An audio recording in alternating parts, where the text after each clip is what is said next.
में, कितने बीजेपी के पक्ष में और कितने कांग्रेस के पक्ष में वोट डाले हैं, ये सब कुछ आप तक हम ले आएंगे थोड़ी देर में। तो अब काउंटिंग की शुरुआत हो चुकी है। अलग अलग सेंटर पे अलग अलग जो काउंटिंग के अधिकारी हैं वो पहुंच चुके हैं और हमारे भी तमाम साथी अलग अलग काउंटिंग सेंटर से थोड़ी देर में जुड़ेंगे। आप तक हम उनकी बातें भी पहुंचाएंगे। तो बहुत कुछ यहां पर हम आप तक पहुंचाएंगे। आप हमारे साथ बने हुए हैं और एक बार फिर आप सभी तमाम साथियों का स्वागत करता हूं, इस्तकबाल करता हूं बैलेट पेपर की काउंटिंग के साथ। यहां पर शुरुआत ऑलरेडी हो गई है काउंटिंग की और जानेंगे समझेंगे कि आगे क्या चल रहा है। हमारे तमाम साथी जुड़े हुए हैं, स्क्रीन पर जरा ले आइए हमारे दोनों साथियों को और थोड़ी देर में पहला रुझान भी आएगा। ऊपर आप देख रहे हैं आम आदमी पार्टी, बीजेपी प्लस, कांग्रेस और अदर्स। प्रशांत टंडन जी और समीरात्मज मिश्र जी हमारे साथ हैं। अब 8:02 और इंतजार है कि कहां कौन आगे कौन पीछे। पहला रुझान अभी तक नहीं आया है, थोड़ा लेट तो जरूर होता है क्योंकि अभी शुरुआत ही हुई होगी। प्रशांत जी जी, तो मेरा तो ध्यान इसी में होगा कि वो वोट लौटता है इस बार की नहीं लौटता है। जैसा मैं पहले कह रहा था कि दिल्ली में मिडिल क्लास बहुत बड़ा है, 60% से ऊपर है। वो मिडिल क्लास में एक बड़ी कंस्टिट्यूंसी आम आदमी पार्टी ने बनाई थी। जितना मैं देख पाया हूं वो कंस्टिट्यूंसी अरविंद केजरीवाल ने, आम आदमी पार्टी ने, उसमें कोई गिरावट है काफी। वहां पर बीजेपी ने एक नया रास्ता अपना बना लिया है। इसलिए ये इलेक्शन बहुत कांटे की टक्कर का इलेक्शन होने जा रहा है। अब जो बैलेट पेपर की बात है, देखिए राजीव जी, जब दूसरे राज्यों में चुनाव होता है तो बैलेट पेपर पे निगाह होती है कि सरकारी कर्मचारी आमतौर पे बैलेट पेपर में होता है कि सरकारी कर्मचारी का रुझान क्या है। दिल्ली क्योंकि राष्ट्रीय राजधानी है तो यहाँ पे सरकारी कर्मचारी केंद्र का और राज्य का बड़ी संख्या में है, तो उसका रुझान हमको ईवीएम से भी मिलेगा कि सरकारी कर्मचारी कहाँ जा रहा है। तो दिल्ली में बैलेट पेपर, मेरे ख्याल से, मैंने इसकी तफ्सीस नहीं की है, लेकिन देखिए इस बीच पहला रुझान जो है सामने है, आम आदमी पार्टी और बीजेपी एक एक सीट। ये पहला रुझान अभी ताजा ये रुझान पहला रुझान है। हमारे साथ जुड़ गए हैं अतुल सिन्हा जी भी, प्रशांत टंडन जी, समीरात्मज मिश्र हमारे साथ जुड़े हुए हैं। अतुल जी आपका स्वागत है और स्वागत इस्तकबाल आप तमाम दोस्त साथी शुभचिंतक आप सबका जो अब तक जुड़ चुके हैं, जो जुड़ने वाले हैं आप सबका भी। और चाय की चुस्कियों के साथ, कॉफी की चुस्कियों के साथ इस कार्यक्रम को देखिए। बहुत कुछ, आम आदमी पार्टी 3 सीटों पर आगे और बीजेपी 2 सीटों पे आगे। यहां पर बीजेपी और आम आदमी पार्टी, ये बैलेट पेपर के रुझान हैं। ये रुझान आप तक हम पहुंचाते रहेंगे। 5 सीटों के रुझान हमारे सामने हैं, जिसमें से 3 पर आम आदमी पार्टी और 2 पर बीजेपी। ये लगातार चलते रहेंगे। एक ओपनिंग कमेंट जल्दी से चाहूंगा अतुल सिन्हा जी, दिल्ली के वोटर आप भी हैं, उस हिसाब से आपसे भी समझना चाहता हूं। अतुल जी। जी राजीव जी, मैं भी पिछले 35 सालों से दिल्ली में रह रहा हूं, लेकिन और पिछले 10 सालों से केजरीवाल ने जिस तरह से सरकार चलाई है उसको हम देख भी रहे हैं बहुत नज़दीक से। लेकिन इस चुनाव में जहां तक स्थिति है, पिछले काफ़ी समय से यहाँ जिस इलाके में मैं रहता हूं यहाँ भी आम आदमी पार्टी का ही विधायक रहा है लंबे समय से। काम काज का जहाँ तक सवाल है, यहाँ के लोगों में अगर स्थानीय तौर पर देखें तो कुछ मुद्दे ऐसे ज़रूर रहे, ख़ासतौर से जब ये शराब वाला मुद्दा आया उससे काफ़ी लोगों में नाराज़गी नज़र आई उसको लेकर के। और इस मुद्दे ने ही अगर बीजेपी को थोड़ी सी ताकत दी इस बार इस मुद्दे को उठाने में और शीश महल वाले मुद्दे को, तो निश्चित रूप से ये 2 मुद्दे इस सरकार के खिलाफ गए तो ज़रूर। बावजूद इसके जो स्थानीय विधायक का जहाँ तक सवाल होता है, उसने अपने इलाके में कामकाज को लेकर के काफ़ी गंभीरता से वो सक्रिय रहा। यहाँ का जो विधायक है कुलदीप कुमार या अन्य जगहों से भी मेरी जो बात होती है, तो शुरुआत के जो कुछ साल थे वो तो काफ़ी बेहतर तरीके से इन लोगों ने चलाई सरकार और पब्लिक में जो एक इमेज थी वो भी ठीक ठाक रही। लेकिन ये पिछले कुछ समय से, खासतौर से लोकसभा चुनाव के बाद से और अरविंद केजरीवाल की गिरफ्तारी या मनीष सिसोदिया की गिरफ्तारी के बाद से कुछ स्थिति ज़रूर बदली। लेकिन अब भी पलड़ा यहाँ आपका ही कई बार भारी लगता है, लोगों से बातचीत के आधार पर जो स्थिति दिखाई पड़ती है। तो मुद्दा जहाँ तक है वो निश्चित रूप से वो शीश महल का मुद्दा या हो, उनके आवास का मुद्दा हो या शराब का मुद्दा हो, ये सारे जो सवाल हैं उसको लेकर के बीजेपी ने यहाँ काफी टफ फाइट दी तो जरूर। कांग्रेस ने अभी खाता रुझानों में नहीं खोला है, न ही आदर्श का कोई खाता खुला है, तो यहाँ 8 और 3 और 11 सीटों के रुझान। समीर जी क्या कुछ कहेंगे आप? अभी बहुत शुरुआती रुझान है इसमें कुछ भी, और बैलेट पेपर अभी, इसके बाद इलेक्ट्रॉनिक वोटिंग मशीन खुलना है। दिन धीरे धीरे जैसे जैसे आगे बढ़ेगा बहुत कुछ हम तक आएंगे, रुझान नतीजों में तब्दील होंगे, अभी बहुत कुछ उलटफेर भी हम देखेंगे।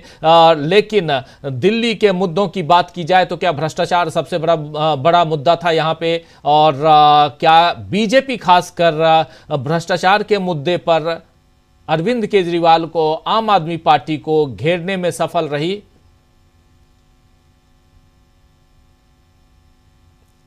आवाज शुरुआती रुझान है जी जी, हाँ, शुरुआती रुझान है। और एक बड़ी महत्वपूर्ण बात कहना चाहूंगा, कल ही अभी कुछ मित्रों से बात हो रही थी, तो ये बात तो बहुत हल्के तरीके से कही गई, लेकिन इतनी हल्की बात है भी नहीं। वो बात ये है कि कुछ लोगों का ये कहना था कि आम आदमी पार्टी, अब यही चर्चा इस समय, चुनाव के समय यही चर्चा होती है कि कौन जीत रहा है कौन हार रहा है, तो ये हुआ कि आम आदमी पार्टी की सरकार अगर बनती भी है तो उसे सुरक्षित सरकार बनाने के लिए कम से कम 40 से 45 सीटें लानी होगी। तो ये आप समझ सकते हैं, और इसके आरोप लगने शुरू हो गए जिस तरह से अरविंद केजरीवाल ने आरोप लगाए कि उनके उम्मीदवारों को अभी से फोन किया जा रहा है। तो एक दिल्ली में सरकार किसकी बन रही है किसकी नहीं बन रही है, उसके अलावा ये भी है कि ये सरकार मतलब बहुमत तो मिल रहा है, लेकिन सुरक्षित किन स्थितियों में बनी रहेगी, ये भी बड़ा महत्वपूर्ण पॉइंट है कि अगर उसको ये कहा जा रहा है कि 40-45 सीटें लानी पड़ेगी, और शायद वो अभी जब हम लोग सौरभ भारद्वाज की बात सुन रहे थे तो उनको ये उम्मीद दिखाई पड़ रही थी कि शायद वो इतनी सीटें ले आएंगे। खैर कितनी लाते हैं नहीं लाते हैं, लेकिन बहुमत का आंकड़ा तो 36 ही होता है, अगर 36 सीटें जिसकी भी आती हैं वो जीतेगा। लेकिन कांग्रेस के नेताओं को सुनने से, चाहे वो अभी अलका लांबा बोल रही थी या संदीप दीक्षित को हम लोगों ने सुना, उनको ये लग रहा है कि उनका सरकार बनाने का फिलहाल न तो कोई टारगेट था और न ही उनको कोई उम्मीद उससे दिख रही है। लेकिन ये जरूर है कि इस उम्मीद में वो होंगे कि अपना वोट शेयर कम से कम वो 2 डिजिट में ले जाएं। अब ये रुझान जो दिखाई पड़ रहे हैं ये बहुत शुरुआत के रुझान है, बैलेट पेपर के रुझान है, लेकिन रुझान तो है ही। अभी मैं देख रहा था कि दक्षिण दिल्ली में सारे रुझान अभी जो दिख रहे हैं, या कुल रुझानों की भी अगर हम बात करें तो 11 सीटों के रुझान ये आम आदमी पार्टी की तरफ, 14 के रुझान है। देखिए 14 के रुझान है, हाँ 11 सीटों पर वो आम आदमी पार्टी के। तो ये शुरुआत वाले रुझान जो बैलेट पेपर के रुझान है जिनकी काउंटिंग अभी हो रही है, अभी शुरू ही हुई है, वो लगभग उसी तरफ दिखा रहे हैं जिस तरह के अनुमान लगाए जा रहे हैं चुनाव परिणाम को लेकर, दिल्ली के चुनाव परिणाम को लेकर। यानी वही अनुमान कि रिपीट कर सकती है आम आदमी पार्टी, लेकिन उस तरह के बहुमत की संभावना दूर दूर तक नहीं दिख रही है जिस तरह के बहुमत से वो 2 बार से सत्ता में थी। जी बिल्कुल बिल्कुल समीर जी, ये रुझान बहुत, जब तक नतीजों में तब्दील नहीं होंगे, रिजल्ट्स, फाइनल रिजल्ट्स में तब्दील नहीं होंगे, तब तक आप इंतजार कीजिए। बाबरपुर से आम आदमी पार्टी के गोपाल राय आगे चल रहे हैं, कौन आगे कौन पीछे ये भी हम बताएंगे। सुल्तानपुर से आम आदमी पार्टी के मुकेश अहलवाल आगे चल रहे हैं, और बुराड़ी से संजीव आगे चल रहे हैं, संजीव झा आगे चल रहे हैं। आम आदमी पार्टी 14 में से 11 सीटों पर आगे है, बीजेपी 3 सीट पर आगे है, और यहां देवली से आम आदमी पार्टी के प्रेम चौहान आगे चल रहे हैं। कहां से कौन आगे चल रहा है ये सब कुछ हम आप तक पहुंचा रहे हैं। आर के पुरम से बीजेपी आगे है, आर के पुरम में बीजेपी आगे है, और 3 सीटों पर बीजेपी आगे 14 में से, और 11 सीटों पर आम आदमी पार्टी। सुल्तानपुर से आम आदमी पार्टी के मुकेश अहलवाल आगे हैं, और संजीव झा बुराड़ी से आम आदमी पार्टी के आगे दिखाई दे रहे हैं। तो ये सब कुछ हम आप तक ब्रेकिंग न्यूज के जरिए, त्रिनगर से आम आदमी पार्टी आगे है, 11 में से देवली से आम आदमी पार्टी के प्रेम आगे हैं, और प्रेम चौहान आगे हैं, आर के केपुरम से बीजेपी आगे है। और ये तमाम खबरें हम आप तक पहुंचाते रहेंगे। तमाम गोपाल राय भी बाबरपुर से आगे, आम आदमी पार्टी के नेता आगे चल रहे हैं। ये सब कुछ हम आप तक पहुंचाते रहेंगे। 14 सीटों के जो, अब 20 सीटों के जो रुझान सामने आए हैं, उसमें अब कांग्रेस का भी रुझानों में खाता खुल गया है। कांग्रेस 1 सीट पर आगे है, बीजेपी 4 सीटों पर आगे है और आम आदमी पार्टी 15 सीटों पर आगे है। ये 20 सीटों में से 15 सीटों पर आम आदमी पार्टी, शुरुआती रुझान लेकिन बहुत इंपॉर्टेंट रुझान, ये सब आप तक हम पहुंचाते रहेंगे। अलग अलग जगहों की तस्वीरें। 15 सीटों पर आम आदमी पार्टी, 20 में से और 4 बीजेपी और 1 कांग्रेस पार्टी। रुझान जो है वो नतीजों में तब्दील होंगे तो फिर ये उन्हीं की सरकार बनेगी जिनके खाते में 36 से ज़्यादा सीटें आएंगी। 36 सीट जो जादुई आंकड़ा है, वो आंकड़ा जहां से बहुमत आप हासिल कर पाएंगे। कांग्रेस 1 सीट पर आगे है, कांग्रेस 1 सीट पर आगे। बादली में कांग्रेस का खाता खुला है रुझानों में, बादली में कांग्रेस का खाता रुझानों में खुला है, यानी यहां रुझानों में कांग्रेस पार्टी आगे है। ये आंकड़े आप तक हम पहुंचा रहे हैं, पल पल की रिपोर्ट। अब 21 सीटों के रुझान, जिसमें से 5 पर बीजेपी, 15 पर आम आदमी पार्टी, 1 पर कांग्रेस। और रुझानों में नई दिल्ली में आम आदमी पार्टी और बीजेपी 1-1 सीट पर। चांदनी चौक जो लोकसभा है उसमें भी 10 सीटें, उसमें आम आदमी पार्टी और बीजेपी 1 सीट पर। पश्चिमी दिल्ली में 10 में से 3 सीटों पर आम आदमी पार्टी। तो ये आप बाएं और दाएं साइड में 7 जो संसदीय क्षेत्र हैं यहाँ के दिल्ली के, उसमें 10-10 सीटें, और 10 सीटों में से किसके खाते में कितनी सीटें जा रही हैं वो ऊपर आप पूरा आंकड़ा। 70 में से 21 सीटों के रुझान सामने हैं और इन 21 सीटों में 15 सीटों पर आम आदमी पार्टी आगे है। और ये तस्वीर अभी आप जो देख रहे हैं, वो रुझान जो आप देख रहे हैं, ये रुझान बैलेट पेपर के हैं। प्रशांत टंडन जी, बहुत इंपॉर्टेंट रुझान है राजीव जी। ये दो अब देखिए 17 हो गए आम आदमी पार्टी के। ये रुझान, बैलेट पेपर के जो रुझान है, ये अदृश्य वोटर नहीं है। इनका लेखा जोखा ये सरकारी कर्मचारी, सुरक्षा बलों के हैं अधिकांश। एक बात। दूसरी बात कि जो सरकारी कर्मचारी है उसके ऊपर इनकम टैक्स वाला जो 12 लाख का आया था, उसका असर नहीं दिखाई दे रहा है। ये इम्पोर्टेंट है यहाँ पे, जिसको कहा जा रहा था कि वो दिल्ली के चुनाव को देखते हुए ये किया गया है। तो सरकारी कर्मचारी के ऊपर डायरेक्ट इम्पैक्ट आता है उसका।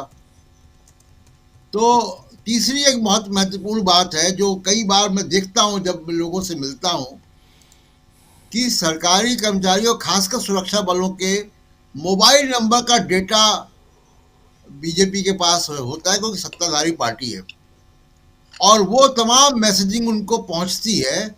और वो मैसेजिंग इतनी, उसका प्रभाव है कि जब सुरक्षाकर्मी किसी ऐसी जगह पे लगते हैं जहाँ पे कि प्रदर्शन है, जहाँ पे किसान आंदोलन है, वहाँ पे सुरक्षाकर्मियों का जो बर्ताव दिखाई देता है, जिस बर्बरता से वो लाठी चलाते हैं छात्रों पे, किसानों पे, वो दिखाई देता है कि उनकी जो मानसिकता है, वो जो पॉलिटिकल मैसेजिंग उनको पहुंचाई जा रही है, उसका असर दिखाई देता है।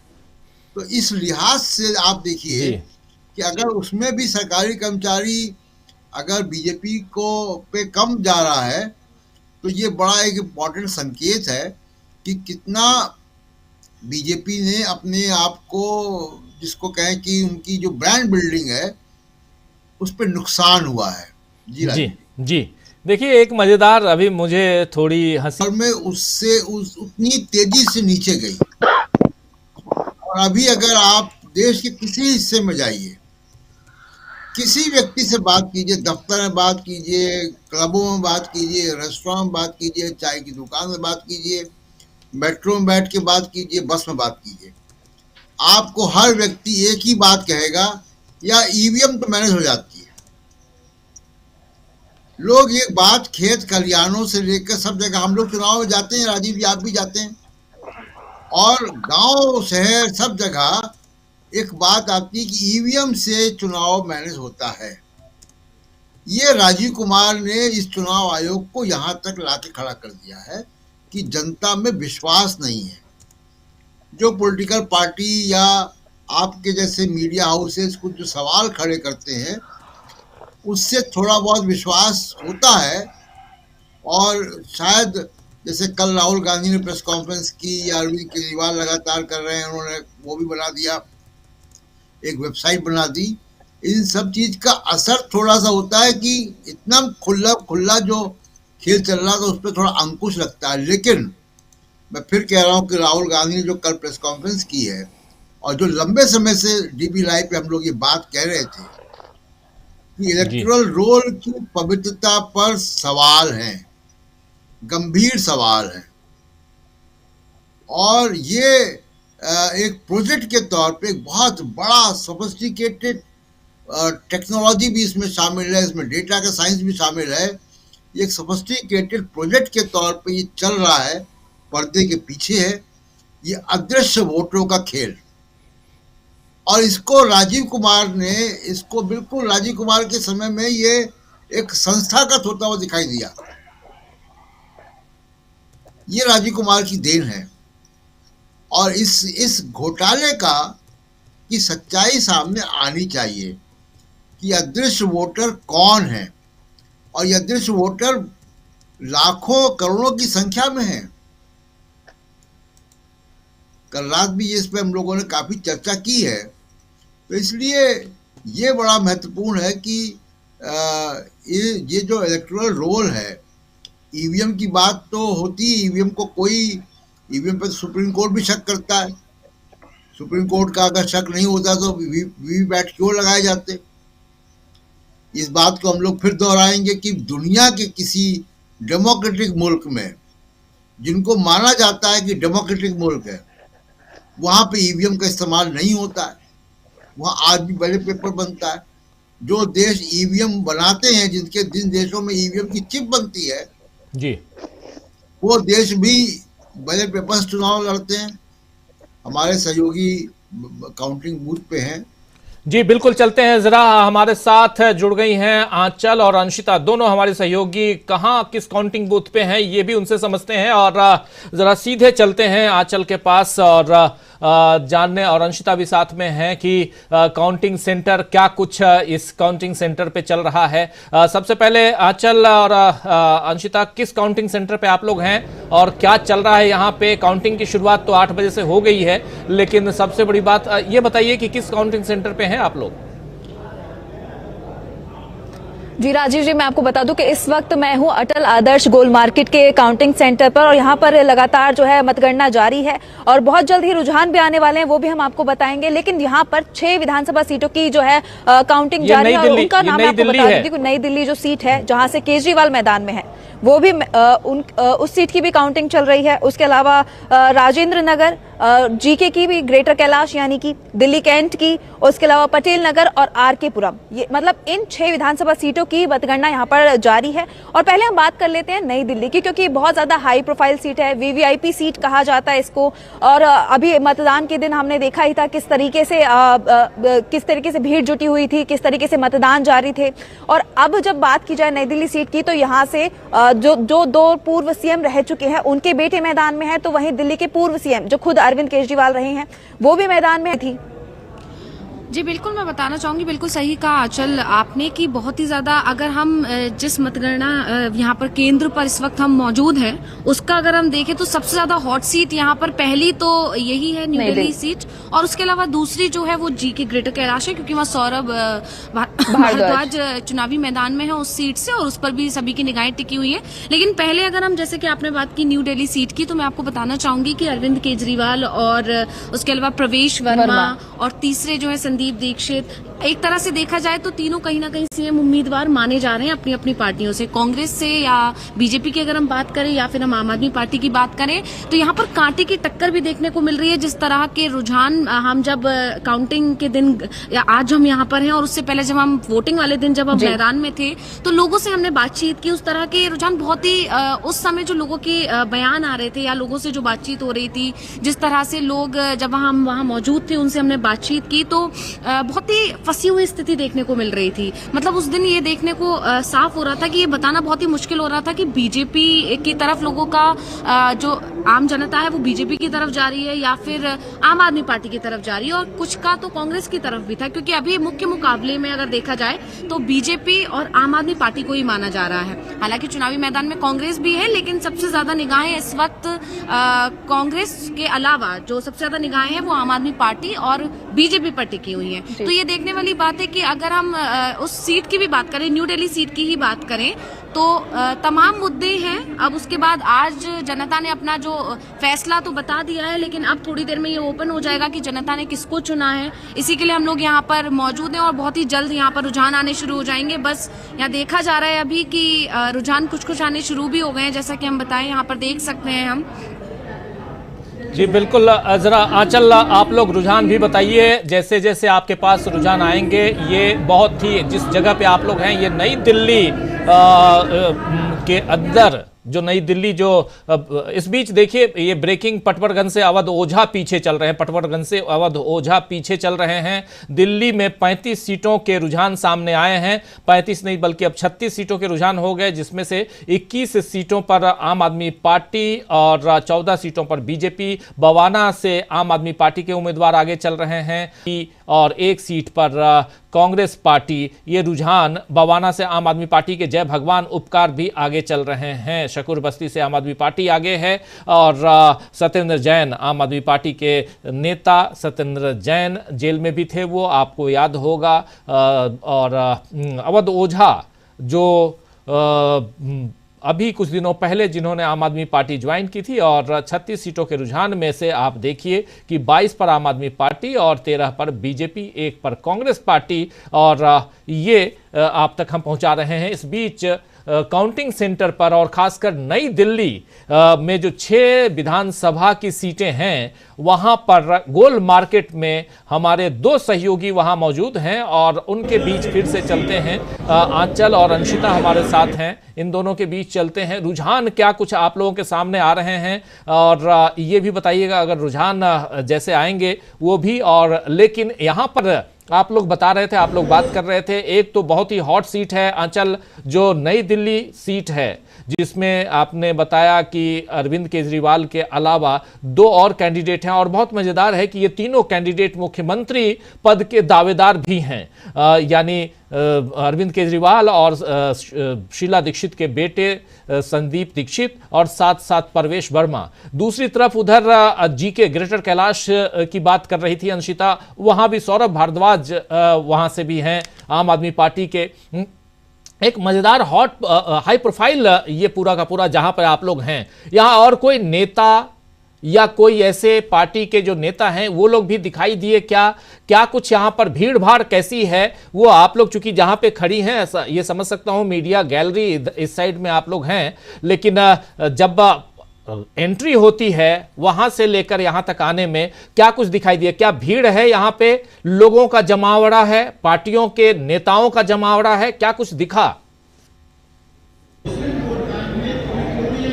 जी बिल्कुल राजीव जी, मैं आपको बता दूं कि जब हमने एंट्री की थी तो वहां पर ही हमें शुरुआत में ही बीजेपी नेता दिखाई दिए, जो यहां से पटेल नगर से मैदान में है। उनसे हमने बात करने की कोशिश की, लेकिन फिलहाल हमारी बात नहीं हो पाई है। हम आगे बात करने की कोशिश करेंगे, उसके बाद बताएंगे कि किस तरीके का माहौल जो है देखने को मिल रहा है। लेकिन यहाँ पे देखा जाए तो काफी कार्यकर्ता भी नजर आए, आम आदमी पार्टी के हों चाहे फिर वो बीजेपी के हों, और क्योंकि दोनों के बीच में ही कड़ा मुकाबला देखने को मिल रहा है। दोनों ही पार्टियां एक मजबूत पार्टी के तौर पर उभर कर सामने आई हैं, जैसे पिछले वक्त में हमने देखा।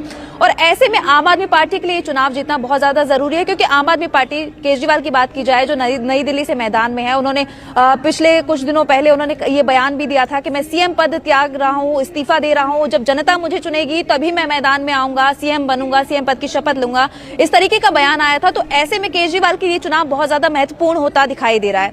आप क्या कहेंगे अंशिता जी? जी बिल्कुल, लगातार दोनों की तरफ से बयान आ ही रहे हैं और प्रवेश वर्मा तो जिस तरह से सुबह खबरें भी आई कि वो मंदिर पूजा दर्शन करने के लिए भी चले गए हैं। आम आदमी पार्टी के कार्यकर्ताओं में भी काफी उत्साह देखने को मिला। हम जब आ रहे थे रास्ते में तो हमने देखा कि काउंटिंग सेंटर के बाहर दोनों ही, कहेंगे तीनों ही पार्टियों के कार्यकर्ता जमे हुए हैं और उनकी निगाहें इसी पर हैं कि जैसे नतीजे आएंगे वो उस तरह से खुशियां भी मनाएंगे। अब ये तो खैर धीरे धीरे साफ होता चला जाएगा कि किसके खेमे में खुशियां होने वाली हैं, क्योंकि अगर हम पिछले बार की बात करें तो सभी जानते हैं कि आम आदमी पार्टी ने बहुत ही अच्छी मेजोरिटी के साथ सत्ता हासिल की थी। 62 सीटें आम आदमी पार्टी खेमे में गई थी और इस बार का जो मुकाबला है राजीव जी वो बहुत ही ज्यादा कड़ा मुकाबला। ये शुरुआत से मानकर चला जा रहा है कि बीजेपी और आम आदमी पार्टी के बीच कांटे की टक्कर देखने को मिल रही है और कांग्रेस ने भी अच्छा प्रदर्शन किया है, अच्छी तरह से चुनावी मैदान में अपनी जो है दर्ज की है, अपनी एंट्री मारी थी जब राहुल गांधी ने अच्छे से प्रचार प्रसार किया था और इसके बाद से मुकाबला त्रिकोणीय होता हुआ नजर आया। लेकिन फिलहाल जो मुकाबले में दिखाई दे रहे हैं वो कहीं ना कहीं आम आदमी पार्टी और बीजेपी, और जिन सीट्स की हम बात कर रहे हैं यहाँ पर भी अगर हम ग्रेटर कैलाश की बात करें या फिर हम पटेल नगर की बात करें या और राजेंद्र नगर की अगर हम बात करें या न्यू दिल्ली की बात करें तो यहाँ पर मुख्य मुकाबले में बीजेपी और आम आदमी पार्टी ही नजर आ रहे हैं। शिखा राय, अगर हम ग्रेटर कैलाश की बात करें, शिखा राय वहाँ बीजेपी से, लेकिन हालांकि सौरभ भारद्वाज का जो प्रदर्शन रहा है वो हर बार ही अच्छा रहा है और चौथी बार वो अपनी जीत का दावा ठोक रहे हैं। अब ये तो पता चलेगा नतीजे जब आएंगे कि 3 बार उन्होंने जीत दर्ज की और चौथी बार भी वो जीतते हैं या नहीं जीतते हैं। शिखा राय हारती आई है लेकिन फिर भी बीजेपी ने उन पर भरोसा जताया, यानी बीजेपी उन्हें कहीं ना कहीं मजबूत कैंडिडेट मानकर चल रही है, इसीलिए तीसरी बार भी उन पर भरोसा जताया है। तो ये देखने वाली बात होगी। और इसके अलावा यहाँ पर प्रवेश वर्मा की तरफ से भी अगर हम न्यू दिल्ली सीट की बात करें या दूसरे तमाम सीट्स की अगर हम बात करें तो लगातार हर सीट पर बीजेपी और आम आदमी पार्टी के बीच कड़ा मुकाबला है और रुझान भी यही बता रहे हैं। अभी तक जो भी रुझान आए हैं हम यहाँ देख सकते हैं राजीव जी, वो यही बता रहे हैं कि दोनों के बीच कांटे की टक्कर है और ये बेहद दिलचस्प होता चला जा रहा है। कुछ मतलब अभी आना ही शुरू है रुझान, कहीं ऊपर नीचे अभी बना ही हुआ है, लेकिन अभी तस्वीर एकदम से साफ नहीं है। ये हम नहीं बता सकते कि अभी किस तरफ जाने वाला है, लेकिन रुझानों ने अभी दोनों ही पार्टियों के नेताओं की, दोनों ही पार्टियों के कार्यकर्ताओं की धड़कनें यहाँ पर बढ़ा रखी है। जी बिल्कुल, तस्वीर जो है वो 12 बजे तक लगभग है जिसमें 25, 18, 2 ये इस ढंग से बटा हुआ पूरा का पूरा मामला। हमारे 2 सहयोगी सीधे नई दिल्ली के के अंदर, नई दिल्ली जिला अगर कह लें तो उसके अंदर जो 6 सीटें आती हैं वहां पर गोल मार्केट में हैं और अंशिता और आंचल दोनों वहां से पल पल की रिपोर्ट बता रहे हैं। आप लोग बने रहिए, आंचल और अंशिता, थोड़ी देर बाद फिर आप लोगों के बीच हम आएंगे। और सबसे बड़ी चीज की यहां पर रुझानों में आम आदमी पार्टी यहां आगे दिखाई दे रही है और लेकिन कांटे की टक्कर जैसा वहां पर, यानी जो सेंटर है काउंटिंग सेंटर, वहां से हमारे दोनों सहयोगी जो बता रही हैं, बहुत इंपॉर्टेंट है कि रुझान में दोनों में कांटे की टक्कर दिखाई दे रही है दोनों पार्टियों में। कांग्रेस पार्टी का भी खाता खुलता हुआ यहां दिखाई दे रहा है। रुझानों में 2 सीटों पर कांग्रेस पार्टी आगे है और 31 सीटों पर अब आम आदमी पार्टी और बीजेपी 22 सीटों पर, कांग्रेस पार्टी 2 सीटों पर आगे। ये रुझान आते रहेंगे। आंचल और अंशिता, आप लोगों के बीच आता हूं, लेकिन उनसे पहले जरा इधर आना चाहता हूं अतुल सिन्हा जी। कैसे कहेंगे आप, क्या देखेंगे? 35 साल आपने बताया, 35 साल से आप हैं दिल्ली में, इतने लंबे समय से दिल्ली की राजनीति को देख रहे हैं, वोट दे रहे हैं, लेकिन क्या ऐसा चुनाव आपने पहले भी देखा है जहां बिल्कुल कांटे की टक्कर हो?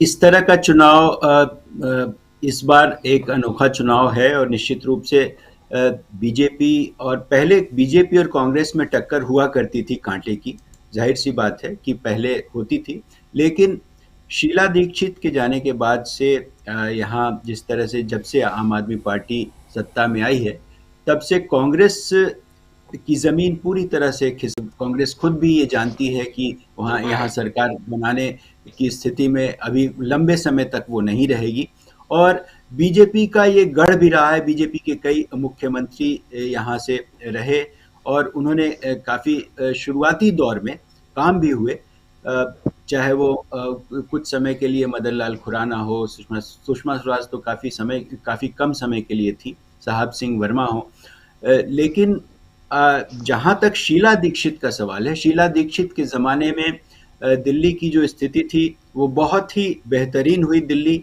तमाम तरह की सुविधाएं, तमाम तरह के विकास जो भी आज हम देख रहे हैं वो मूल रूप से कहीं ना कहीं शीला दीक्षित की सरकार की देन है।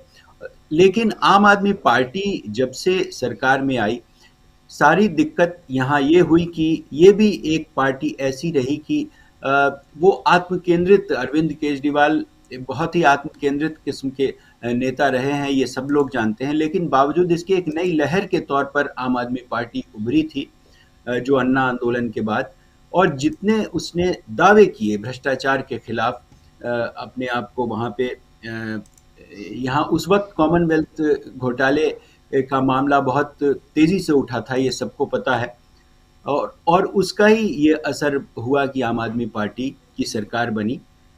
लेकिन इस चुनाव में आते आते ये 10 सालों में जो स्थितियां बदली हैं और जिस तरह से चुनावों का पूरा गणित बदला है, खासतौर से भारतीय जनता पार्टी ने राष्ट्रीय स्तर पर चुनाव आयोग की जो हालत कर रखी है और पूरी तरह उसे अपने नियंत्रण में रखा है, उससे और तमाम राज्यों के जो रिजल्ट आए उसको देखते हुए दिल्ली में भी ये एक निश्चिंतता की स्थिति में नजर आ रहे हैं बीजेपी वाले पहले से ही। और ये पूरा का पूरा मीडिया जिस तरह से मैनेज किया गया है उसमें भी ये बात साफ हो रही है कि बीजेपी अंदर ही अंदर पता नहीं क्या करने जा रही है, क्या खेल करने जा रही है।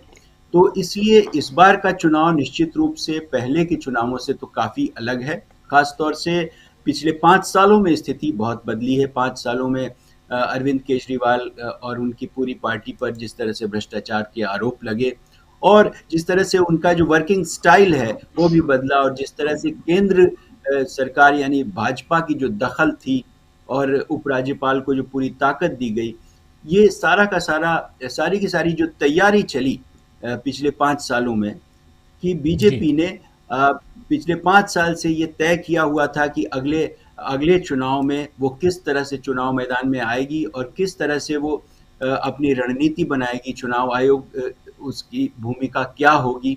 तो ये चुनाव निश्चित रूप से काफ़ी अलग है, और इस चुनाव में भी जो तमाम राज्यों के चुनाव में जिस तरह से नतीजे सामने आए, जिस तरह का खेल हुआ, और जो ट्वीट आप जिसके बारे में सुना रहे थे और जो वायरल हो रहा है कि निश्चित शाम 4 बजे तक क्या होगा कुछ कह नहीं सकते, ऐसा हो सकता है। लेकिन अभी शुरुआती रुझान है जो कि उम्मीद बरकरार है कि अभी शायद आपका पलड़ा भारी है और कांग्रेस का खाता खुलने वाला है। तो निश्चित रूप से ये एक बेहतरीन संकेत तो है, लेकिन मामला अभी दिलचस्प है, कांटे की टक्कर है। देखिए क्या होता है। बिल्कुल बिल्कुल कांटे की टक्कर है। और सबसे बड़ी चीज कि जिस सोशल मीडिया पर वायरल एक मैसेज को अभी थोड़ी देर पहले मैं कोट कर रहा था, जिसमें यह कहा गया था कि बैलेट पेपर में ये दोनों जो हैं यानी आम आदमी पार्टी और बीजेपी में अगर देखा जाए तो आम आदमी पार्टी आगे रहेगी, और ये क्रम जो है वो 11 बजे तक चलेगा। उसके बाद 11 से 12 के बीच में ये मतगणना की प्रक्रिया जो है वो धीमी हो जाएगी, क्योंकि कहीं ना कहीं टेक्निकल प्रॉब्लम, और के बाद फिर बीजेपी आगे निकल जाएगी। लेकिन यहां अभी आम आदमी पार्टी आगे है। हमारी सहयोगी, दोनों सहयोगी आंचल और अंशिता अभी नई दिल्ली के गोल मार्केट काउंटिंग सेंटर पे हैं और वहां से जुड़ी हुई हैं दोनों, और इन लोगों से भी पूछ लेते हैं कि टेक्निकली क्या सब कुछ ठीक चल रहा है। आंचल, वहां पे काउंटिंग की प्रक्रिया क्या नॉर्मल चल रही है? क्योंकि अभी ऐसे 8:45 पौने 9 का वक्त है, ज्यादा अभी 11 नहीं बजा है जिस समय सोशल मीडिया पे बताया जा रहा है कि 11 बजे के वक्त टेक्निकली प्रॉब्लम होगा और उसके बाद बीजेपी जो है वो आगे निकल जाएगी। लेकिन अभी तक क्या सब कुछ ठीक है? काउंटिंग की प्रक्रिया ठीक चल रही है? और आप लोगों तक क्या सूचनाएं आ रही हैं कि कौन आगे कौन पीछे? जी बिल्कुल राजीव जी, मैं आपको बता दूं कि दोनों के बीच में यानी कि बीजेपी और आम आदमी पार्टी के बीच में कड़ा मुकाबला देखने को मिल रहा है, और जो अभी प्रक्रिया चल रही है वो अभी तक तो ठीक है, आगे क्या होगा वो तो वक्त ही बताएगा। लेकिन अभी दोनों के बीच में कड़ा मुकाबला देखने को मिल रहा है और पहले राउंड की काउंटिंग जो है वो जारी है। बहुत जल्द ही नतीजे भी सामने आ जाएंगे पहले राउंड के, वो भी हम आपको बताएंगे। मैं अंशिता जी से इस बारे में पूछना चाहूंगी कि आपको क्या लगता है? जी बिल्कुल, देखने वाली बात यह है कि जिन 6 सीट्स की यहाँ पर काउंटिंग चल रही है, जिस काउंटिंग सेंटर पर हम खड़े हैं, उनके अगर हम पुराने नतीजों की बात करें तो 6 की 6 सीटें आम आदमी पार्टी के खाते में गई थी। जी बिल्कुल। लेकिन इस बार यहाँ पर कुछ सीट्स ऐसी हैं जहाँ पर बहुत ज्यादा फंसी हुई स्थिति दिखाई दे रही है। तो अभी तक तो सारी चीजें ठीक है, लेकिन जैसे कि सोशल मीडिया पर दावे किए जा रहे हैं और चुनाव आयोग पर तो आरोप लगते ही रहते हैं, सवाल उठते ही रहते हैं। कल भी राहुल गांधी ने एक प्रेस कॉन्फ्रेंस बाकायदा करके, और उसमें भी संजय राउत से लेकर राहुल गांधी और सुप्रिया सुले सभी ने तमाम तरह के आरोप लगाए थे। तो इन आरोपों के बीच में अभी जो आज हम यहाँ पर खड़े हुए हैं, तो ये आरोप तो कहीं ना कहीं लग ही रहे हैं, और लेकिन अभी तक स्थितियां कंट्रोल में नजर आ रही हैं, ऐसा कुछ यहाँ पर देखने को नहीं मिला है। हालांकि जिस तरह के दावे किए जा रहे हैं तो वो भी हम यहाँ पर मौजूद ही रहेंगे, तो उसकी जो आंखों देखी हाल होगा उसके बारे में भी हम अपने लोगों तक पहुंचाते रहेंगे, अपने दर्शकों को उसकी जानकारी पहुंचाते रहेंगे। लेकिन फिलहाल रुझान जो बता रहे हैं वो यही है कि बहुत फंसी हुई स्थिति है। आम आदमी पार्टी और बीजेपी में कौन आगे पीछे होने वाला है, इसको लेकर अभी कोई भी तस्वीर साफ होती दिखाई नहीं दे रही है। राजीव जी बिल्कुल, चुनाव आयोग जिस तरीके से सवालों के घेरे में लगातार केजरीवाल सवाल उठा रहे हैं, राहुल गांधी यानी कि पूरा विपक्ष जो है उन पर सवाल उठा रहा है चुनाव आयोग पर, और पिछले कुछ दिनों में देखा कि किस तरीके से केजरीवाल ने कई सवाल खड़े किए बीजेपी पर भी, साथ में चुनाव आयोग पर भी। केजरीवाल ने एक मुद्दा भी उठाया था, कहा था कि 15 करोड़ रुपए जो है उनकी पार्टी को तोड़ने के लिए विधायकों को दिए जा रहे हैं, बहुत बड़ा मुद्दा था, जिसके बाद उनके घर पर एसी भी पहुंच गई, 1.5 घंटे तक उनसे पूछताछ की गई। इस तरीके की कई खबरें थी, जिसको केजरीवाल ने बताया कि बीजेपी जो है हार के डर से बौखलाई हुई है, इसलिए इस तरीके के कदम जो है उठाने पर मजबूर हो रही है। जी, बीजेपी 27 सीटों पे और आम आदमी पार्टी 30 सीटों पर आगे है। बिल्कुल दोनों में कांटे का मुकाबला, और इसके साथ साथ कांग्रेस पार्टी 2 सीटों पर आगे है, और एक अलग, क्योंकि आम आदमी पार्टी और बीजेपी के बीच आप देखिए तो बिल्कुल कांटे का मुकाबला है। प्रशांत टंडन जी कुछ जोड़ना चाह रहे हैं? प्रशांत जी। जी, अगर आप स्क्रीन को देखिए राजीव जी, तो कुछ ट्रेंड दिखाई दे रहे हैं। जी, पहली बात कि ये ईवीएम की काउंटिंग के वोट आना अब शुरू हो गए हैं। बिल्कुल, ये ईवीएम के नंबर्स हैं अब। दूसरी बात ये कि आप देखिए कि दिल्ली उत्तर पूर्व जहां पे दंगे हुए थे वहां पोलराइजेशन नहीं हो पाया है, वहां आम आदमी पार्टी भी आगे है बीजेपी से, एक बात। दूसरी बात कि पूर्वी दिल्ली की जो सीटें हैं वहां भी आम आदमी पार्टी टक्कर दे रही है बीजेपी को, यानी जो पूर्वांचली लोग हैं, जो पूर्वी उत्तर प्रदेश या बिहार के लोग जहाँ ज़्यादा रहते हैं, वहाँ भी बीजेपी अपना रास्ता नहीं बना पा रही है। चांदनी चौक जो बीजेपी का गढ़ कहा जाता है, वहाँ पे कांटे की टक्कर है। तो ये जो दिखाई दे रहा है, 2 सीटें कांग्रेस को, मैं कह सकता हूँ कि कांग्रेस इन 2 सीटों के साथ हो सकता है कि अभी का मेरा अनुमान है कि डबल डिजिट वोट शेयर की तरफ जा रही है। कांटे की टक्कर है, और आम आदमी पार्टी ने जहां पे उसको खतरा था वहां पे उसने बढ़त बनाई हुई है। ये मुझे लगता है आम आदमी पार्टी के लिए इस वक्त संतोष की बात है। जी जी, आम आदमी पार्टी के लिए संतोष की बात है, लेकिन आम आदमी पार्टी 30 सीटों पर और बीजेपी 27 सीटों पर आगे है। बिल्कुल दोनों पार्टियों में कांटे की टक्कर, और इन दोनों के बीच कांग्रेस पार्टी, और 2 सीटों के साथ अगर कांग्रेस पार्टी ऐसी ही बनी रही तो जैसा प्रशांत टंडन जी कह रहे हैं कि दहाई के आंकड़े में वोट प्रतिशत कांग्रेस पार्टी का जा सकता है। और कांग्रेस पार्टी का वोट प्रतिशत पिछली बार 2020 में आप सबको पता होगा कि 4.2%, लगभग 4 से ऊपर था, लेकिन क्या इस बार 10% से ऊपर जाएगा कांग्रेस पार्टी का वोट प्रतिशत? और अगर 10% से ऊपर जाता है तो किसको कांग्रेस डेंट लगाती हुई नजर आएगी? शुरुआत में जब हम लोग चर्चा कर रहे थे तो आप याद कीजिए कि 35 से 38%, 35 to 38, 39% जो कांग्रेस पार्टी बीजेपी के जो वोट शेयर हैं वो लगातार बने रहे हैं, चाहे वो शीला दीक्षित का समय हो, चाहे वो अरविंद केजरीवाल का समय हो। और कांग्रेस के वोट प्रतिशत घटे हैं। क्या कांग्रेस के वोट प्रतिशत बढ़ेंगे तो आम आदमी पार्टी के वोट प्रतिशत में कमी आएगी? यह भी सवाल है। यह सब कुछ जानेंगे। इस बीच बीजेपी की सीटें 1 सीट रुझानों में कम हो गई है। बीजेपी 26 सीटों पर, आम आदमी पार्टी 31 सीटों पर। जादुई आंकड़ा यानी बहुमत का आंकड़ा 36 है। 70 में 36 सीटें चाहिए सरकार बनाने के लिए, और 31 सीटों पर आम आदमी पार्टी रुझानों में है। और जैसा प्रशांत टंडन जी कह रहे थे कि इलेक्ट्रॉनिक वोटिंग मशीन की काउंटिंग शुरू हो गई है। काउंटिंग सेंटर पर हमारी 2 सहयोगी दिल्ली, नई दिल्ली के काउंटिंग सेंटर गोल मार्केट, यहां पर 6 अलग अलग विधानसभाओं की काउंटिंग चल रही है, जिसमें 2 बहुत ही हाई प्रोफाइल सीटें हैं। एक खुद नई दिल्ली सीट जहां पर तीन मुख्यमंत्री से जुड़े हुए लोग हिस्सा ले रहे हैं, खुद चुनावी मैदान में हैं। अरविंद केजरीवाल पूर्व मुख्यमंत्री, संदीप दीक्षित, शीला दीक्षित जो मुख्यमंत्री थी उनके बेटे और खुद 2 बार के सांसद, फिर परवेश वर्मा खुद साहिब सिंह वर्मा के बेटे जो पूर्व मुख्यमंत्री दिल्ली के और खुद 2 बार के सांसद। तो 3 कद्दावर नेता आमने सामने हैं और शुरुआती रुझानों में अरविंद केजरीवाल पीछे चल रहे थे। अभी थोड़ी देर में हमारी दोनों सहयोगी पता करके बताएंगे कि आखिर अरविंद केजरीवाल यहां पर आगे चल रहे हैं या पीछे चल रहे हैं, इनसे हम समझेंगे।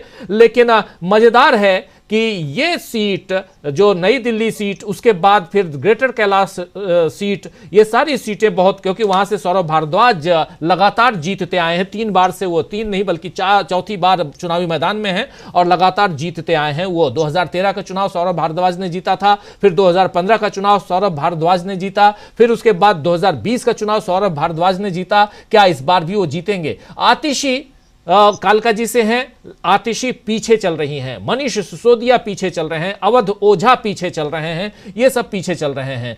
लेकिन आम आदमी पार्टी 32 सीटों पर अब आगे हो गई है। एक बार फिर आना चाहता हूं आंचल और अंशिता से, यही गुजारिश है कि जरा अरविंद केजरीवाल के बारे में पता कीजिए कि वो आगे हैं या पीछे हैं।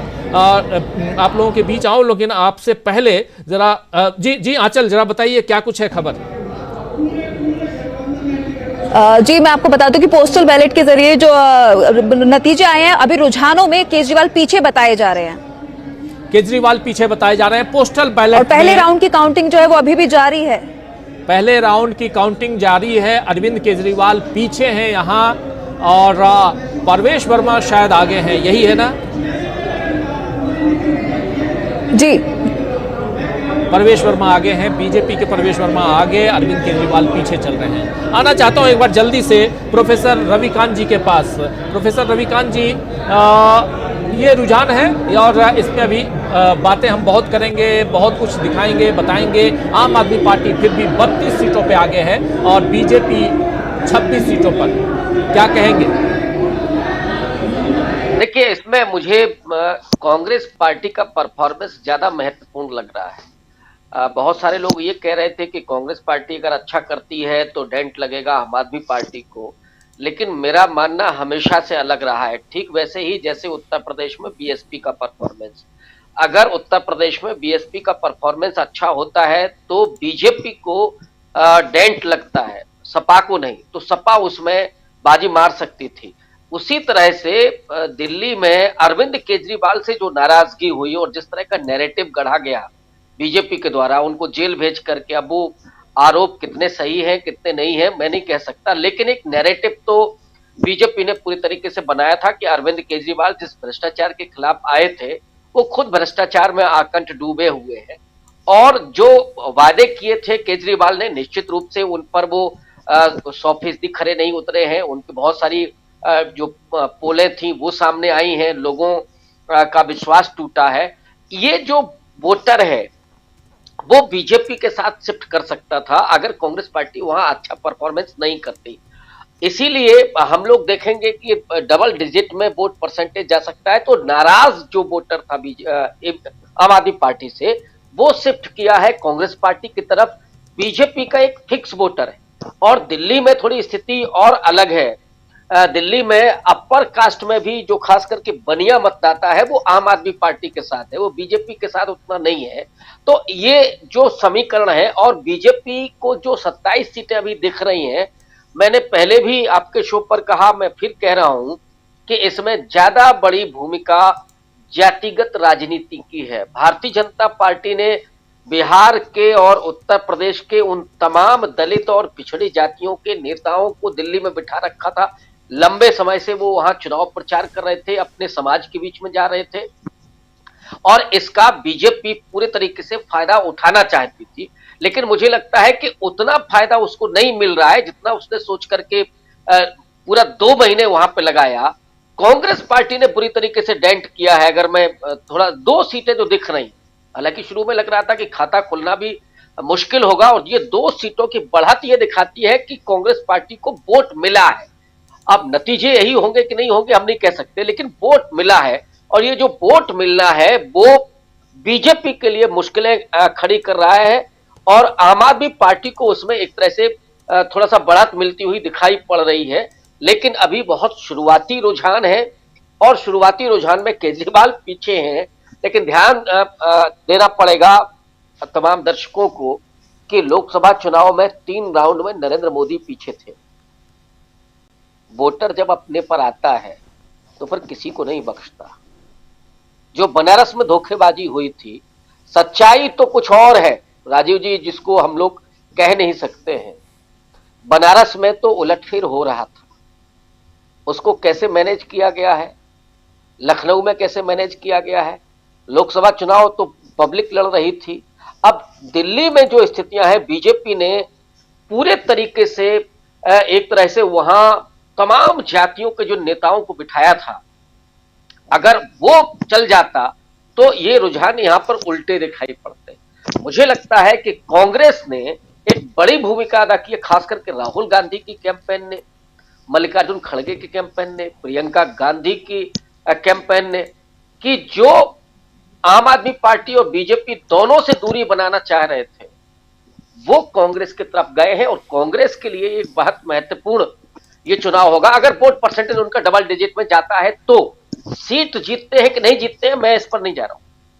कांग्रेस पार्टी ने पहली बार ये दिखाया कि हमारी वजह से कौन हारता है कौन जीतता है इस पर नहीं, हमें अपना वोटर वापस लाना है। जो हमसे छिटक गया, जो चला गया, तो उसको लाने में कांग्रेस पार्टी कितनी कामयाब होती है। लेकिन ये भी मैं कह दूं कि जहां पे दंगे हुए थे, जिसकी तरफ इशारा किया प्रशांत टंडन जी ने, वहां पे खास करके आखिरी समय पर लोगों ने रुझान अपना चेंज किया है। उनको लगा कि इस लड़ाई में कहीं ये ना हो कि बीजेपी बाजी मार जाए, तो वहां कांग्रेस को चाहते हुए भी लोगों ने जब देखा कि 1-to-1 इलेक्शन है तो उन्होंने आम आदमी पार्टी के साथ जाना मंजूर किया। ये मुझे जो सूचनाएं मिली है उसके आधार पर मैं कह रहा हूं। यहां पर भी वोट काटे गए, वोट जोड़े गए, बहुत बड़े पैमाने पर वोट काटे गए राजीव जी, जिसका आरोप खुद अरविंद केजरीवाल ने लगाया था। अगर इसी तरीके से चलता रहा, चुनाव आयोग अगर यही करता रहा, तो ये चुनाव बेमानी हो जाएगा। ये कम से कम राजीव कुमार को समझना चाहिए कि इतिहास में किन शब्दों में उनका नाम दर्ज हो। पूरे तरीके से चुनाव आयोग को पलीता लगाते हुए और लोकतंत्र को खत्म करने में उनकी भूमिका लिखी जाएगी, लेकिन लोग ऐसा नहीं होने देंगे। मैंने कहा ना कि ये जो डेमोक्रेसी है, उस डेमोक्रेसी में जिन दलितों, पिछड़ों, महिलाओं को जो अधिकार मिला, वो किसी तरीके से इसको खत्म नहीं होने देंगे। लेकिन जो कोशिशें हो रही हैं चुनाव आयोग की तरफ से, जो चीजें चल रही हैं, संदेह के घेरे में है, आरोप बराबर लग रहे हैं, उससे छवि बहुत बुरी तरीके से दूषित हुई है चुनाव आयोग की। और राजीव कुमार को अगर अपनी इज्जत बचानी है जाते जाते, तो कम से कम इस पर जवाब, वो बेवजह की शायरी सुना करके नहीं, ठीक ठीक जवाब दे करके लोगों को मुतमईन करना है कि नहीं साहब, ये हम उस लोकतंत्र के रक्षक हैं, लोकतंत्र को बनाए रखने वाले हैं, और ये हम करेंगे, ये देखना होगा। लेकिन दिल्ली के नतीजों से बहुत सारी बातें और क्लियर होंगी, और अभी मुझे लग रहा है कि वो कांटे की टक्कर है, लेकिन कांग्रेस की भूमिका ज्यादा महत्वपूर्ण हो रही है। जी, कांग्रेस की भूमिका ज्यादा महत्वपूर्ण है। हमारे 2 सहयोगी उधर नई दिल्ली के काउंटिंग सेंटर पे हैं, और यहां अरविंद केजरीवाल के लिए अच्छी खबर यहां से नहीं आ रही है, क्योंकि वो पीछे चल रहे हैं। फर्स्ट राउंड की काउंटिंग चल रही है, और उसमें बैलेट पेपर की काउंटिंग शायद अब समाप्त हो चुकी है, और ईवीएम की काउंटिंग चल रही है। क्या कुछ अपडेट है? हम दोनों अपने सहयोगियों के बीच चलते हैं अपडेट के लिए, और फिर चर्चा आगे जारी रखेंगे। इस बीच आम आदमी पार्टी के खाते में 34 सीट्स और 26 सीटें बीजेपी के खाते में, 2 कांग्रेस पार्टी, यहां टोटल 70 में से 62 सीटों के जो रुझान सामने आए हैं वो हम आप तक पहुंचा रहे हैं। क्या कुछ अपडेट है आंचल और अंशिता? जी राजीव जी, मैं आपको बता दूं कि फर्स्ट राउंड की काउंटिंग जो है वो बस तो कुछ ही देर में पूरी होने ही वाली है। बहुत जल्द ही नतीजे भी जो है फर्स्ट राउंड की काउंटिंग के वो जल्द ही सामने आ जाएंगे। हमारे कुछ साथी जो हैं वो अंदर गए हैं जानने के लिए कि कहीं कुछ गड़बड़ी तो नहीं है, कहीं कुछ मतलब झोल तो नहीं हो रहा है। इस तरीके की जो है आगे तैयारियां देखने के लिए गए हुए हैं और बहुत जल्दी जो नतीजे आएंगे वो मैं आपको बताऊंगी। जी बिल्कुल बिल्कुल, अपडेट के लिए आप तक हम आते हैं फिर से। हमारे साथ तब तक बने रहिए और इधर हमारे तमाम साथी स्क्रीन पर मौजूद हैं, जरा उनको भी ले आइए। और ये जो ओवरऑल आप जानते हैं कि दिल्ली का चुनाव क्यों इम्पोर्टेंट है और यहाँ पर बीजेपी के लिए दिल्ली क्यों इतना ज़्यादा ज़रूरी है, क्योंकि 27 साल का जो सूखा है उसको ख़त्म करना है। जल्दी से आना चाहता हूँ प्रशांत जी आपके पास, बहुत कुछ जानकारी हम दे रहे हैं, ले रहे हैं और नतीजे जो हैं उसमें जब तब्दील होंगे, लेकिन अभी 1 घंटे का वक्त बीता है। फर्स्ट राउंड की काउंटिंग अभी पूरी नहीं हुई है जैसा आंचल बता रही हैं, और लेकिन यहाँ पर जी न्यू दिल्ली की सीट पे निगाहें रखनी चाहिए हमको। देखिए, नई दिल्ली की सीट वही सीट है जहां से अरविंद केजरीवाल ने सिटिंग मुख्यमंत्री शीला दीक्षित को हराया था और फिर वो मुख्यमंत्री बने थे, और वहीं से आम आदमी पार्टी की आंधी शुरू हुई थी। अब उसी नई दिल्ली सीट पर वो पीछे चल रहे हैं, अभी जो खबरें आ रही हैं, और प्रवेश वर्मा वहां से आगे बताए जा रहे हैं जहां पे संदीप दीक्षित भी थे, और प्रवेश वर्मा बीजेपी के मुख्यमंत्री कैंडिडेट हैं। तो ये बड़ा इंपॉर्टेंट वहां पे फैक्टर होगा कि वहां पे क्या हो रहा है न्यू दिल्ली सीट पे। कांग्रेस की जो सीटों पे जो लोग आगे हैं उसमें देवेंद्र यादव की सीट आगे है बादली से, और उनका चुनाव बहुत अच्छा था, उन्होंने लड़ा, वो प्रदेश कांग्रेस के अध्यक्ष भी हैं। तो अभी जो दिखाई दे रहा है राजीव जी वो ये कि आम आदमी पार्टी बहुत सारे, जैसे मान लीजिए कि ग्रेटर कैलाश का अभी आप ट्रेंड दिखा रहे थे, ग्रेटर कैलाश में सौरभ भारद्वाज पीछे चल रहे थे या अवध ओझा पीछे चल रहे हैं। ये इंडिकेशन है कि मिडिल क्लास कंस्टिट्यूंसी जो है वो आम आदमी पार्टी से वापस जा रही है, जैसी मिडिल क्लास कंस्टिट्यूंसी उनको मिला करती थी। तो ये संकेत दिख रहा है कि एक मूवमेंट जो है मिडिल क्लास में बीजेपी की तरफ हुआ है। जी राजीव जी, मिडिल क्लास का जो मूवमेंट है वो बीजेपी की तरफ दिखाई देता है। और क्या इसमें प्रशांत जी ये जो बजट है उसका भी कोई असर दिखाई देता है क्या? बजट के पहले भी ये हो गया था राजीव। अगर आप इसको, मैंने यही चर्चा की थी कि 54-55% वोट शेयर लोकसभा में बीजेपी को मिलता है, इतना ही वोट शेयर आम आदमी पार्टी को पिछले 2 इलेक्शन मिलता रहा विधानसभा में, और ये 25% वोट जाता है इधर से उधर, उधर से इधर। इस बार लगता है कि वो वोट वापस नहीं गया, लोकसभा वाला वापस नहीं गया आम आदमी पार्टी के पास। तो इससे लग रहा है कि टक्कर अभी बहुत कांटे की है। आम आदमी पार्टी जरूर आप बढ़त दिखा रहे हैं, लेकिन कुछ बड़ी कंस्टिट्यूंसीज में जो उसकी मानी जाती थी वहां पे वो पीछे है, पीछे चल रही है। दूसरी चीज, जैसे चांदनी चौक की सीट है, चांदनी चौक अभी रविकांत जी कह रहे थे कि वो वहाँ पे बढ़िया जो है वो काफ़ी बड़ी तादाद में है और वो ट्रेडिशनल वोटर माने जाते हैं बीजेपी के। वहाँ पे अगर आम आदमी पार्टी टक्कर दे रही है, अगर पूर्वी दिल्ली में आम आदमी पार्टी सीन में दिखाई दे रही है, इसका मतलब है कि बीजेपी ने पूरी तरीके से अभी जो है आम आदमी पार्टी कंस्टिट्यूंसी में कब्जा नहीं कर पाई है। मिडिल क्लास का एक ट्रेंड दिखाई दे रहा है कि जो मिडिल क्लास वाली सीट है, चाहे वो न्यू दिल्ली की सीट हो, चाहे वो ग्रेटर क्लास की सीट हो, उसमें मूवमेंट दिख रहा है जो कि दिखाई देता है। पटपड़गंज की सीट में बड़ी मुश्किल से पिछली बार मनीष सिसोदिया जीते थे, इस बार उन्होंने सीट चेंज की, अवध ओझा लाए गए। अवध ओझा राजनीति में नए हैं, आम आदमी पार्टी में भी नए हैं, और मुझे नहीं मालूम है कि पटपड़गंज के लिए कितना नए हैं पुराने हैं, लेकिन वो उनका चुनाव वहाँ पे मुश्किल चुनाव, उनको मुश्किल सीट है वो आम आदमी पार्टी के लिए हमेशा से। जी जी बिल्कुल, मुश्किल सीट है आम आदमी पार्टी के लिए। और उधर नई दिल्ली सीट बहुत वो भी अब मुश्किल आम आदमी पार्टी के लिए वो सीट होती हुई, क्योंकि शुरुआती जो 1 घंटे का रुझान है उसमें लगातार शायद अरविंद केजरीवाल पीछे दिखाई दे रहे हैं। अंशिता और आंचल हमारे साथ जुड़े हुए हैं। नई दिल्ली सीट के साथ साथ 6 और सीट्स हैं जहां पर जिसकी काउंटिंग इसी जगह से यानी गोल मार्केट के इस काउंटिंग सेंटर पे हो रही है।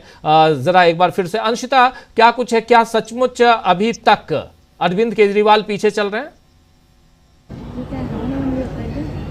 जी बिल्कुल, अभी तक अरविंद केजरीवाल पीछे ही चल रहे हैं, बल्कि तीसरे नंबर पर चल रहे हैं यहाँ पर। और सबसे बड़ी बात ये जो मैं आपको अपडेट देना चाहूंगी राजीव जी, कि चुनाव आयोग पर जिस तरह से लगातार सवाल उठ रहे हैं उसको देखते हुए चुनाव आयोग कहीं ना कहीं अपनी सफाइयां देने की कोशिश कर रहा है। क्योंकि यहाँ जितने भी हमारे तमाम मीडिया के साथी और हमारी खुद की टीम जो डीवी लाइव की टीम यहाँ पर मौजूद है, हमारे कुछ सहयोगी अंदर, उन्हें बुलाया गया है, बाकायदा पूरा टूर कराया जा रहा है, दिखाया जा रहा है कि निष्पक्षता से यहाँ पर काउंटिंग चल रही है, किसी तरह की धांधली नहीं हो रही है। यानी कहीं ना कहीं देखा जा सकता है कि सफाई, जिस तरह से आरोप लगातार लग रहे हैं चुनाव आयोग पर, कल भी इंडिया गठबंधन ने प्रेस कॉन्फ्रेंस की थी बाकायदा, और महाराष्ट्र चुनाव, हरियाणा चुनाव जो हुए उसमें धांधली के आरोप लगाए गए थे, वोटर्स नए जोड़े गए, इधर कुछ फ्लोटिंग वोटर्स बताए गए जो इधर से उधर किए जाते, तमाम तरह के आरोप कल हमने सुने संजय राउत की तरफ से लगाए गए थे। तो कहीं ना कहीं उन आरोपों से बचने के लिए या फिर जनता का विश्वास दोबारा जो खोता जा रहा है उसे वापस पाने के लिए मुझे लगता है ये जो टूर कराया जा रहा है, यहाँ से बाकायदा कुछ सहयोगी जो हमारे हैं उन्हें भी ले जाया गया है और तमाम मीडिया के दूसरे साथियों को भी ले जाया गया और दिखाया जा रहा है कि कैसे यहाँ निष्पक्ष तरीके से काउंटिंग होती है। जिस तरह के आरोप लगाए जाते हैं वो सारे आरोप निराधार हैं। तो यहाँ सवाल ये उठता है कि आखिर चुनाव आयोग को ये सफाई देने की ही आवश्यकता क्यों पड़ रही है? राजीव जी जी बिल्कुल बिल्कुल, बने रहिए हमारे साथ। और उस टूर के बाद हमारे सहयोगी और क्या कुछ आप तक खबर पहुंचाते हैं वो भी पहुंचाइएगा। और आप दोनों हमारे साथ जुड़ी हुई हैं दिल्ली के इस हाई प्रोफाइल। इस बीच देखिए ब्रेकिंग न्यूज आप तक हम पहुंचा रहे हैं। कांग्रेस 2 सीटों पर आगे है। कांग्रेस 2 सीटों पर आगे है। आम आदमी पार्टी 32, बीजेपी 32 और मालवीय नगर से कांग्रेस आगे हो गई है। दिल्ली मालवीय नगर से कांग्रेस आगे हो गई है। मादीपुर से आपकी राखी बिरलान आगे चल रही हैं और ऐसे तिमारपुर से आम आदमी पार्टी के सुरेंद्र पाल आगे चल रहे हैं। और ये बिल्कुल कांटे का मुकाबला 32 सीटों पर दोनों पार्टियां, आम आदमी पार्टी केजरीवाल और मनीष सिसोदिया और आतिशी, तीनों पीछे चल रहे हैं। तीनों पीछे हैं। शकूर बस्ती से सत्येंद्र जैन आगे चल रहे हैं। पटपरगंज से अवध ओझा पीछे चल रहे हैं। बल्ली मारान से आम आदमी पार्टी के इमरान हुसैन आगे चल रहे हैं। बल्ली मारान से आगे चल रहे हैं इमरान हुसैन। बवाना से आम आदमी पार्टी के जय भगवान उपकार आगे चल रहे हैं। मटिया महल मॉडल से भी आम आदमी पार्टी आगे है।